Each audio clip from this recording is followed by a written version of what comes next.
Shalom, kita bersyukur bisa berjumpa lagi dalam Renungan Harian edisi 9 Februari 2021. Mengawalinya, mari kita berdoa. Puji syukur pagi hari ini kami naikkan kepadamu ya Tuhan, karena segala kebaikan dan kasih sayang Tuhan yang boleh menyertai peristirahatan kami sepanjang malam yang kami boleh lalui. Dan kami bersyukur Tuhan bangunkan kami pagi ini dengan tubuh yang sehat, dengan kekuatan yang baru yang Tuhan telah perbarui. Kami mohon ampun atas segala dosa dan kesalahan kami. Dan Roh-Mu yang kudus menolong dan mengurapi kami, serta memberkati kami dengan firman-Mu di pagi hari ini.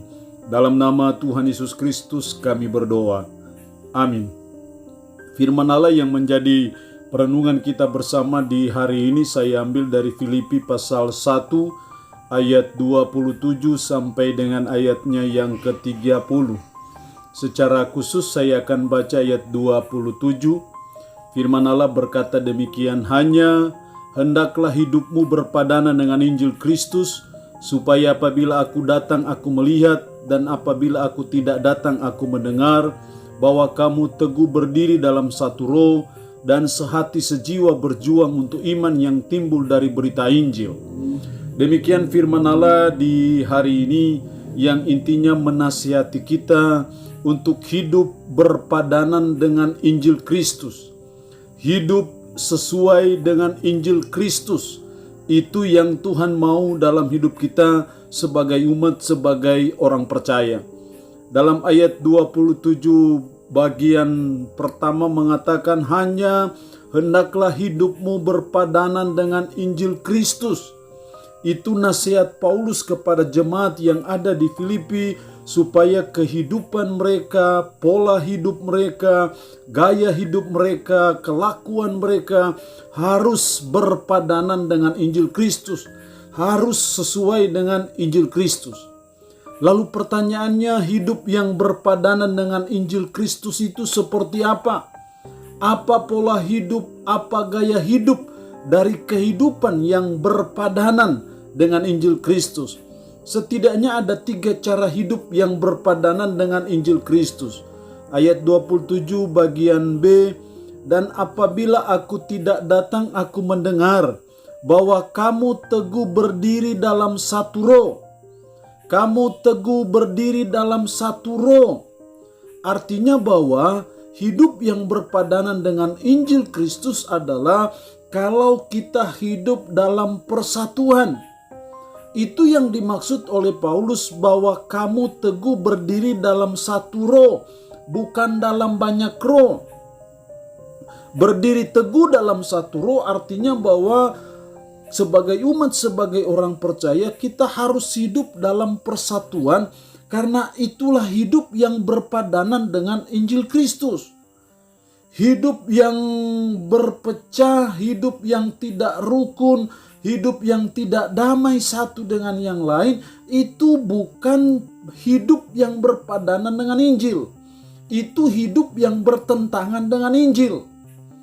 Tuhan mau sebagai umat, sebagai orang percaya yang dia sudah tebus dengan darah yang mahal di Bukit Golgota, sebagai satu warga kerajaan Allah, kita harus hidup dalam persatuan, karena itulah cara hidup yang sesuai dengan Injil. Makanya satu-satunya doa Yesus bagi murid-muridnya, termasuk bagi kita orang yang percaya kepadanya, yaitu supaya mereka semua menjadi satu. Tuhan senang, Tuhan mau kalau sebagai umat, sebagai orang percaya kita bersatu. Wujud dari persatuan adalah kita hidup rukun dan damai satu dengan yang lain. Itulah pola hidup yang berpadanan dengan Injil Kristus. Yang kedua, pola hidup yang berpadanan dengan Injil Kristus masih ayat 27 bagian terakhir, dan sehati sejiwa berjuang untuk iman yang timbul dari berita Injil. Ayat 28, dengan tiada digentarkan sedikit pun oleh lawanmu. Berdiri teguh dalam iman. Hidup yang berpadanan dengan Injil kalau kita berdiri teguh dalam iman. Iman yang timbul dari berita Injil yang disampaikan Paulus kepada jemaat yang ada di Filipi sehingga mereka beriman kepada Kristus. Nah, Paulus mengingatkan jemaat yang ada di Filipi supaya mereka berjuang untuk iman. Dengan cara apa? Berdiri teguh dalam iman sehingga tiada digentarkan sedikit pun oleh lawanmu. Sehingga iman kita itu tetap teguh, kokoh, menghadapi berbagai tekanan, menghadapi banyak musuh-musuh, menghadapi banyak kesulitan. Iman itu harus teguh. Itulah pola hidup yang berpadanan dengan Injil. Jangan kamu digentarkan sedikit pun oleh lawanmu. Itu artinya bahwa kita punya iman yang teguh sehingga tidak gampang digentarkan, tidak gampang diombang-ambingkan oleh hal apa-apapun juga karena iman kita teguh. Iman yang teguh seperti ini itulah hidup yang berpadanan dengan Injil Kristus. Itulah hidup yang sesuai dengan Injil Kristus. Bagi mereka semuanya itu adalah tanda kebinasaan, tetapi bagi kamu tanda keselamatan, dan itu datangnya dari Allah dalam ayat 28. Kenapa kita harus berdiri teguh dalam iman? Karena iman itu yang mendatangkan keselamatan. Bukan kebaikan kita yang mendatangkan keselamatan, bukan kesalehan hidup kita yang mendatangkan keselamatan, tapi iman kita kepada Yesus Kristuslah yang mendatangkan keselamatan. Karena itu kita harus berdiri teguh. Jangan digentarkan, jangan digoyahkan oleh apapun, oleh siapapun, dan dalam kondisi apapun juga. Kita terus berjuang untuk iman yang kita punyai. Dalam arti kita berdiri teguh dalam iman. Itulah hidup yang berpadanan dengan Injil Kristus. Yang ketiga, ayat 29. Sebab kepada kamu dikaruniakan bukan saja untuk percaya kepada Kristus, melainkan juga untuk menderita untuk Dia. Menderita untuk Dia. Kita tidak hanya percaya kepada Kristus, tetapi juga yang ketiga, hidup yang berpadanan dengan Injil. Artinya kita harus mau menderita untuk Dia. Kita harus mau menderita demi Injil.